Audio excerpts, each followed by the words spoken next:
State sponsored কালকে যে ঘটনা ঘটেছে এবং মমতা বন্দ্যোপাধ্যায় শুধু তো তৃণমূল কংগ্রেসের দলনেত্রী নন, তিনি 3বার রাজ্যের মুখ্যমন্ত্রী হয়েছেন, 7বার এমপি হয়েছেন, দীর্ঘদিন ধরে রাজনীতি করছেন এবং আগেও দুবার রেল মিনিস্টার, একবার স্পোর্টস মিনিস্টার, একবার কোল মিনিস্টার, 4বার মন্ত্রিত্ব চালিয়েছেন।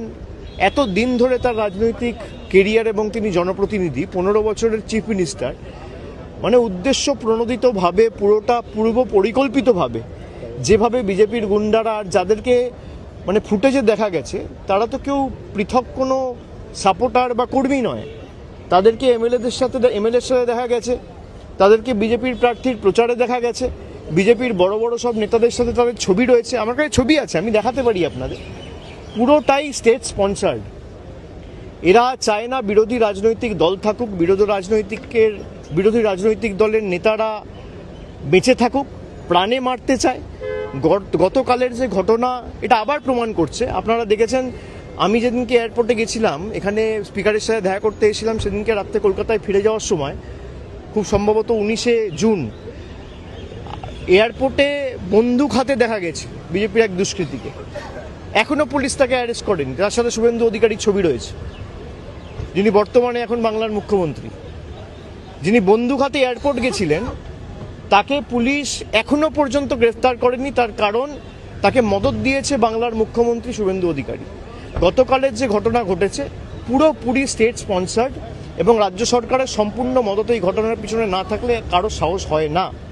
যে ফুটেজগুলো গাড়ি থেকে রেকর্ড করা হয়েছে, পিছনে যেভাবে মানে এলো পাথারি, ইট, পাটকেল, কাদা এসব ছোড়া হয়েছে, এরা চায় না কোনো রাজনৈতিক দল কোনো কর্মসূচি করুক। আমাদের কোনো মিটিংয়ের পারমিশন দিচ্ছে না। কেন এত ভীত সন্ত্রস্ত কেন তৃণমূলকে নিয়ে? এত ভয় কিসের? দল ভাঙানির খেলা করেছেন, তৃণমূল কংগ্রেসের এমপিদের ভাঙিয়েছেন, এমএলএদের ভাঙিয়েছেন, আর এখন যারা বিরোধী দলের তকমা পেয়েছে তারা তো আমি দেখলাম না গত 2 মাসেও তকমা পাওয়ার পরেও বিজেপির কোনো রাজনৈতিক নেতার বিরুদ্ধে কোনো আক্রমণ, কোনো একটা সাংবাদিক বৈঠক করে আক্রমণ করে দুটো ন্যায্য প্রশ্ন বা দাবি, মানুষের দাবি নিয়ে সরব হতে। তারা আক্রমণ করছে তৃণমূল কংগ্রেসকে, তারা আক্রমণ করছে মমতা বন্দ্যোপাধ্যায়কে, তারা আক্রমণ করছে আমাকে, তারা আক্রমণ করছে এখনো যারা তৃণমূল কংগ্রেসকে ভালোবেসে দলটা করছে তাদের। এই বিজেপি আর বিজেপির বি টিম মিলে বাংলাটাকে শেষ করেছে। আমার বিশ্বাস যে বাংলার মানুষ 3 মাসে এরা যা দেখিয়েছে, বাংলার মানুষ এদের ক্ষমা করবে না। অন্নপূর্ণার ভাণ্ডার নিয়ে প্রতিশ্রুতি দেওয়া সরকার ক্ষমতায় আসার পর অন্নপূর্ণা ভাণ্ডারের পর বুলডোজার চালিয়েছে। চারিদিকে ভয়, সন্ত্রাস, ভেঙে দাও, গুড়িয়ে দাও, জ্বালিয়ে দাও, কাটিয়ে দাও, গুড়িয়ে দাও, এই রাজনীতি, ভয়ের রাজনীতি। তারা বলেছিল ভয় আউট ভরসা ইন। আজকে বাংলার মানুষ দেখছে 3 মাসের যে সরকার, ভরসা আউট ভয় ইন। মানুষকে দেওয়া যত প্রতিশ্রুতি সব বন্ধ, সব একটাও পূরণ করেনি। কোনো প্রতিশ্রুতি এখনো পর্যন্ত পূরণ হয়নি। বলেছিল যুবশক্তি টাকা দেবো 1500 টাকা করে, 3000 টাকা করে, দিতে পারেননি। আমাদের সরকার দিয়েছিল বলার সঙ্গে সঙ্গে 1 মাসের মধ্যে। গত 5 বছরে আপনি একটা মহিলা দেখাতে পারবেন না বাংলায় যে বলতে পারবে যে লক্ষ্মীর ভাণ্ডারের যোগ্য প্রাপক হয়ে তিনি টাকা পাননি। আজকে প্রায় 3 মাসের মধ্যে 1 কোটি মহিলাকে অন্নপূর্ণা ভাণ্ডারের লিস্ট থেকে বাদ দিয়ে দেওয়া হয়েছে।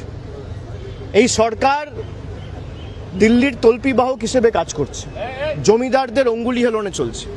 এবং কালকের যে ঘটনা, আমি এটা অত্যন্ত স্পষ্টভাবে বলতে চাই, শুধু রাজ্যের মুখ্যমন্ত্রী শুভেন্দু অধিকারীকে দোষ দিলে হবে না। এর পিছনে প্রত্যক্ষভাবে মদত দিল্লির নেতাদের রয়েছে। দেশের প্রধানমন্ত্রী, দেশের স্বরাষ্ট্রমন্ত্রী, দিল্লির সর্বোচ্চ নেতৃত্ব ইন্ধন এবং মদত না থাকলে এদের সাহস হবে না এই ঘটনা ঘটানোর। পুরোপুরি মদত দিয়েছে দেশের প্রধানমন্ত্রী, স্বরাষ্ট্রমন্ত্রী এবং বাংলার মুখ্যমন্ত্রী শুভেন্দু অধিকারী এটা এক্সিকিউট করেছে। তিনি তো কৃতদাস, তাকে যা বলছে তিনি তাই করছেন।